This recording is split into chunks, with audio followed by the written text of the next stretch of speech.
I worked at Panera Bread. Okay. I put in a lot of good time there, and I made sure to tell everyone at Noma about that. There didn't seem to be the respect that I thought I would get. That's great. But being there, yeah, it's this place. It takes a year to get a table, and at a certain point, Lionel and I were like, and we're making the food. I would be very upset if I kind of looked up and I, saw like a comedian making my meal.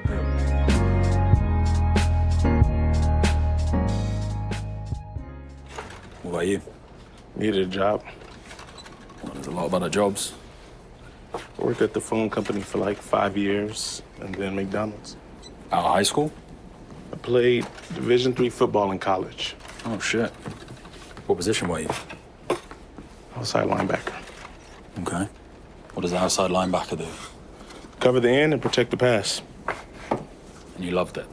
Yeah, I loved it. And it paid for school, but nowhere really to go after.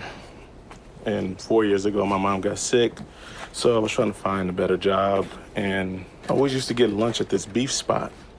And the owner he was really tight, but also really out of his fucking mind. And he wanted to open a bakery, so stopped making Big Macs, and I learned how to make bread, and yeah. Welcome to Behind the Lens. Today you all know him from, first of all, his own show, Ramy, which won you Emmy nominations as a star of that, and as well as directing, and so many other things, including one of the hottest movies of last season, Poor Things, which I loved that movie, and that won a ton of Academy Awards. And now you're nominated again for an Emmy. Surprisingly to me, because I didn't know you of the connection, but The Bear, which is amazing. This is Ramy. Youssef, welcome. So good to see you again. Yeah. And congratulations. It's such a gift, and yeah, it's The Bear. I mean, to get to be involved with it is. It's a gift. I did not. It's also too, like, guest directing is really a very. I always say it's like being a surrogate. Yeah. Like, you kind of show up, they're like, eat this, right? Give birth to it, give it back. Yeah. And to get to be part of that process though with Chris, who I love, is awesome. I'm so proud of all of them. And you're nominated again for directing in a comedy series. You were nominated for a Directors Guild Award for this as well. Yeah. And it's a very unique, it's a terrific episode. It really is. Takes place mostly in Copenhagen. Yeah. And you were the only person on this show that isn't connected with the show. The only outside director they've ever had, other than Christopher Storer and Janet Carroll, and then also I believe Io's done Io's one. in the third season, yeah. Yeah. That was such a great episode. So, but that's yeah. unique. You're the outsider here. Yeah. How did this happen? Honestly, I think scheduling issues,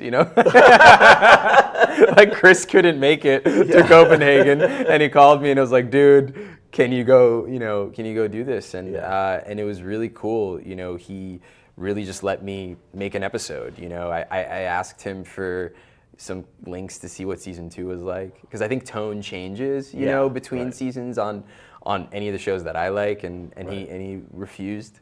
He said, I'm not going to show you anything. Just go do what you want to do. Wow. And it was really a treat. Yeah. So I got to go.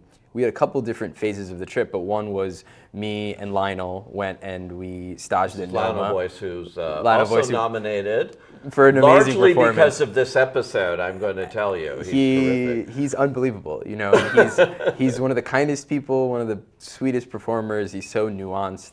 And we got this amazing time just seeing the city of, being in Copenhagen, and we got to work at Noma for a day and be in that kitchen and see what that was like, which was so cool. Now, you did that as prep or research or stuff? Yeah, as research. And you did it as a director, and he did it as an actor, yeah. As an actor, and they let you into this restaurant? Yeah. Because that is one of the most exclusive restaurants, not just there, but everywhere. In the world, It's, I think, voted the best restaurant. Yeah. In the world several times. Many times. And you were there. And they let us, they let a degenerate from New Jersey in the kitchen. And at one point, I think they were like, "Are you from New Jersey?" Like you could tell people were doubting it by around lunchtime that I was there. But we had this awesome experience seeing how the care, the art, the process. It's an all-day thing to just make a dinner at night. You know, it's there from the early morning prepping every piece of it. And then I also got to hang at Heart Bakery and work there a couple of mornings with that team, which was really cool. Wow. And for me, it's, you know, being in the new city, we had 2-3 days of research. I ended up just staying for 2 weeks and walked around and just took a bunch of film photography we had this really good location scout who saw the photos of random trees, whatever I took, and then somehow he knew where it was, and then we ended up being able to shoot there. So it was a really cool experience to kind of build out the look, learn the way the kitchens are there, and kind of spend some time in a city that I love.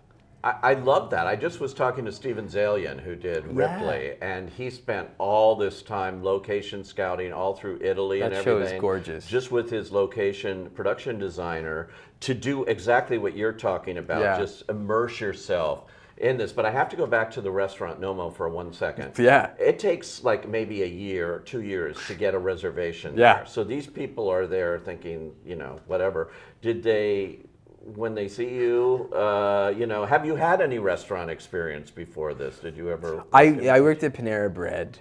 Okay. I put in a lot of good time there, and I made sure to tell everyone at Noma about that.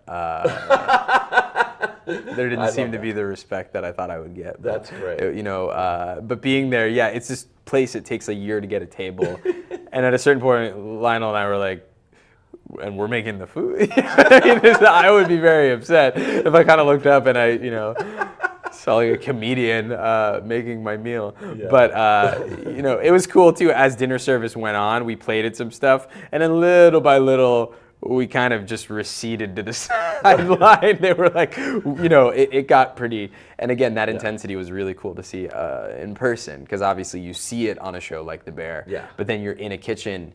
And the thing that I think, you know, Lionel captures really well and that you feel in these restaurants is people really love the act of service. They really like bringing a plate to someone and watching it make them happy. And I think that is the driving engine. And so to be in something like that is really beautiful to see it up close.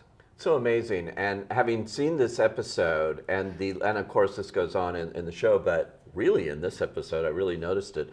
The loving way you have the camera on food here is just like, makes me want to run and eat it, which is what happens with these kinds of things. But that's a key part of what you directed here was the food. Yeah, and you know, and it's a big. These are the desserts. The desserts were and honestly a big you know, shout out to Courtney Storr, you know, one of the producers on The Bear, who all of her real restaurant experience made all of those scenes and makes all those scenes on the show feel so alive. Makes that plating look so elevated and look so real, because, you know, you have it's like a real chef is working on the show and you can feel it. And I think that's what's so cool. Right, exactly. So what was that experience like in Copenhagen? Have you ever shot out of this country, or, you know? Yeah, I've shot a lot in Egypt. I've shot in Spain. Okay. This was my first time shooting though in Copenhagen, and it was Were you using local crews, or? Yeah, so we had key crew a couple that we brought over from the States. Adam Newport-Berra, who is really one of my favorite DPs. And he had shot the pilot of The Bear, but hasn't been with The Bear since. He's doing movies and other things, but the schedule kind of aligned where I got to call him and say, you know, hey, check out these photos I took there. What do you think if we kind of dug in on this look and did something different? And he was really excited. And we got to, you know, I'd been wanting to work with him, so it was really cool to get to do that. It was cool. Well, you know, Lionel's fabulous, but, you know, this also introduced Will Poulter. To the Bear family too, and that was a very interesting performance, I thought, and the way they interacted and the way he was sort of mentoring him. It was really like, you know, and Will's nature, is so different from that character, you know, and that's such a testament to him as a performer. I saw We're the Millers. You know, it's like you watch We're the Millers and you watch him do this and you go, oh wow, That's you the know, same guy. how is this the same guy? You know, especially now you're like, look at this man, you Right. know, and he inhabited this guy who's really been weathered by this kitchen experience, and it was really putting them together. You know, you have this character Marcus who has never left the country before, is looking for something new, and he has this, he's like dripping in sincerity and curiosity. And then you have this guy who, you know, he has the smallest flame of that in him, and then you kind of watch, you know, this force come in and just kind of raise that flame of curiosity and love for it again, and you see him kind of wake up, you know. And I think getting to build that over that scene was really cool. And you know, again, I think that guest directing, there's only so little you can do. I have nothing to do with the script. I have nothing to do with the tone of how great this show is. But you kind of come in and you say, you know, what could this particular episode use? And you know, Chris and I worked together on Ramy. That I knew. That's how you knew him. That's how and we've known each other for many years. Right. And I think one of the things we talked about when we were making Ramy was how do we show prayer on screen in a way that feels genuine, that I felt I hadn't seen in film and TV, separate from kind of, you know, whatever the noise of organized religion. And I think when we talked about this episode, we really similarly said, you know, we're taking it away from the organized chaos of this Chicago kitchen, and we're kind of throwing him just with the prayer, just with the baking, just with that one piece, and it feels kind of like this monastic thing. And so to get to try to kind of put that in, you know, with them, and again, you put something together for the showrunner, and they're going to go in and they're going to make sure it matches the rest of the show. So I kind of, in knowing that, I think I delivered the episode to Chris long, and I think I might have even delivered him that kitchen scene as a oneer. Maybe there was one cut, but I think it was long. Wow. Knowing he was going to chop it up, but knowing that, you know, if that intent could be there, you know, and allowing that to kind of bleed into the rest of what they were doing. You know, again, it was just, it's so, I felt like a line cook for chef store. You know, like, where he was like, do this, and I got to do it, and I got to try a few things, and then he kind of put it in this, what I think is just this amazing season, you know. But there were also so many other touches outside of the kitchen there, where he's wandering through the city. It's very poetic, I thought, the way it was shot. It looks like he's the only person in the world there. And also a scene where he comes upon a guy that looks like he's down and out, and it's a brief encounter, but it's very effective. You know, that's where getting to scout the city and take these, you know, film photos throughout was really helpful for what we ended up shooting, because we kind of, Adam and I were able to talk about the language, you know, really in advance of how that was. And then I think the moment with the bike, you know, again, another conversation I had with Chris about that season in general, but really about this episode. You know, it's like service industry, and this episode is just the service part. You know, we're stripping the industry piece out of the bear and just focusing on the service. And so this moment with this guy on the bike is just the ultimate act of service. And it's on his way back from learning how to serve people better. He then serves someone, you know, in a totally different way. And nothing bad happens, nothing even particularly plot-driven happens. It's just an extension of the service that this character has, and I think that's why the moment's effective. And I think, you know, even when I saw it in the script, I talked about it with Chris a little bit, you know, because I said to him, so nothing else is going to happen, you know? And he said, no. And I was like, really? And he's like, yeah. And then I kind of walked around, and then I called him and I said, okay, yeah, I get it. And then I, you know, again, that was where we did it was a location that I had found in the 2 weeks of walking around, and I kind of then said, okay, what if it kind of looked like this, and what if it was like this, and we kind of wanted to create a believable predicament, you know, for this moment. So it was such a fun process. That's amazing. Well, you're becoming a force behind the scenes as well as, you know, in front, and it seems to me you're a natural in so many ways. You executive produced Mo. And that won a Peabody Award. We did. You know, and a lot of talk on that one. It's a terrific show. I'm really, you know, we've just kind of actually today, I think, locking the last episode of the second season, Oh, which I'm great. so excited, for people to see. But, I think even in we pitched Mo while making Ramy. We actually wrote the Mo pilot. Yeah. Mo and I, in 2 weeks between, Ramy seasons. And even in making the show, on Hulu, by the third season, I think I'm only in half the episodes because I have so much fun writing for actors that I really like and getting to kind of put together, a whole season and put together a whole arc and to get to, visually tell that too. So it was really cool to kind of come in to this show where I have this, truly brotherhood with Chris. I mean, we started directing on Ramy, right? I fought for Chris Storer to direct the Ramy pilot, and they were like, this guy has no narrative experience. He's only done documentary, and he's only produced a film. No way, goodness. And then we both got our shot at directing in the first season, and then Chris goes on to make The Bear, and then by the end of the third season, I think I did 7 of the third season. So we got to and obviously Mo on that show and May Kalamawi and so many great actors. Hiyam Abbas on Succession. It was really this this playground Right. for so many people who I continue to work with and really appreciate their work and so to get to see Chris create his own playground, and it's one of the best shows of the decade. Yeah, is 23 Emmy crazy. nominations. This time it won It's 10 in its crazy. first season. What do you think of, they talk about it and it's in the comedy category, but I think it's hard to categorize. Yeah. Yeah. And I hesitate to say it's a comedy series Yeah. like others are. It's Sure. not. Yeah. It is what it wants to be. Yeah. And but it's there. But how do you look at it? When you I look at it as it's so character driven. I mean, to me, this is the best cast on TV in terms of their chemistry and how they feel. And I think everyone who likes the show remembers the feeling of watching the pilot and just viscerally saying that's a real kitchen. Yeah. That's a real kitchen, and you feel that. Yeah. And I think that's what's so exciting about it. Yeah, the comedy characters, I don't know. It's like people, you put it next to 30 Rock and it's a horror. It's a horror, compared to 30 Rock. But, I do think that, there's a levity and I don't know too much about how things are picked. I just know that what people are gravitating towards is, the quality and I really think, the characters in this world that Chris has built.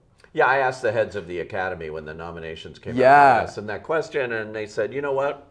We believe in what the creators believe. And if Yeah. the creators tell us that it's a comedy, it's a dramedy, it's whatever label you want to put on it, Yeah. we're going to let them do that. Cool.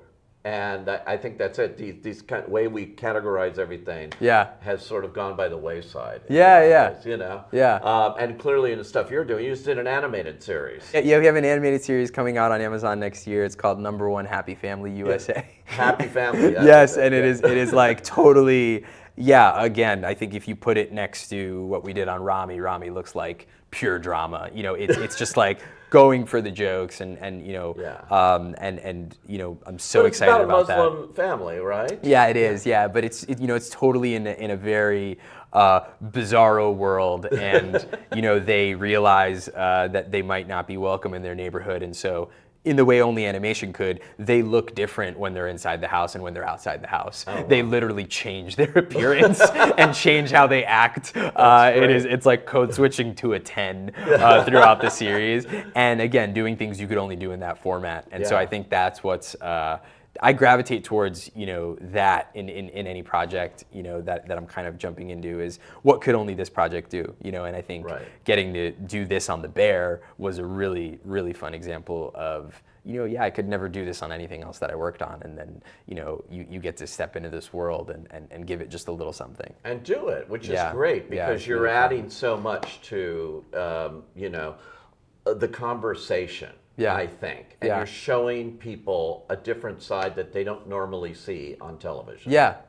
And again, such a testament to Chris and that team. They've made something that I think really has affected people.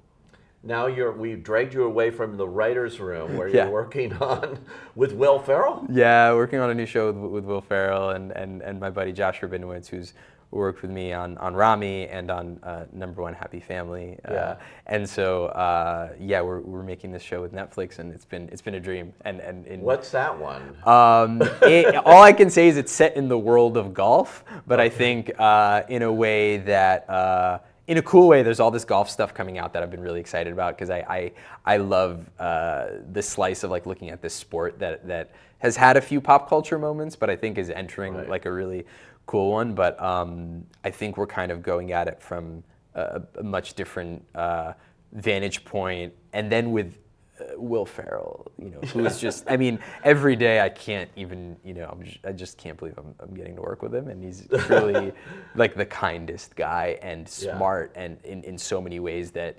it makes sense that he has the career he has when you sit with him, because you go, oh wow, you really look at the whole picture, from the producerial piece to the writing to the acting. And so I was going to say that he's a lot of people don't look at him as a producer. He's but an amazing he's had producer. His hand in so much of the stuff he does and other people that they don't realize. No, they don't realize, and it's not an accident. It's not some sort of performer vanity thing. He kind of can read something and go, what's going on over there?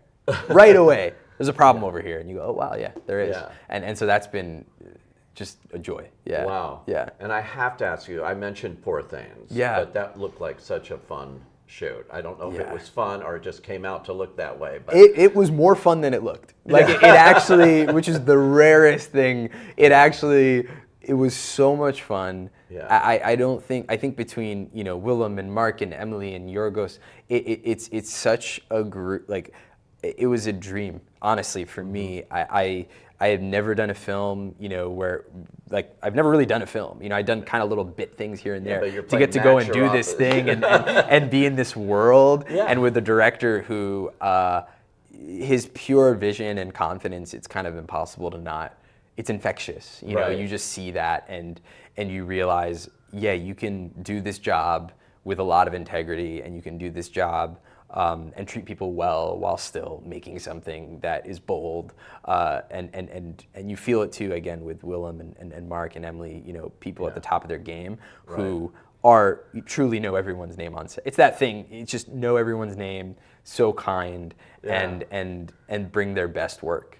Mark kept saying, I did an interview like this with Mark during the movie season, and he kept saying when he was making it, he says, I don't know if I've made the biggest mistake in my life because I don't know if this works. It's going for something, and you're dealing with the insecurity, that a lot of performers always take with them. They're the best. They're the best when they think that way. But he didn't know.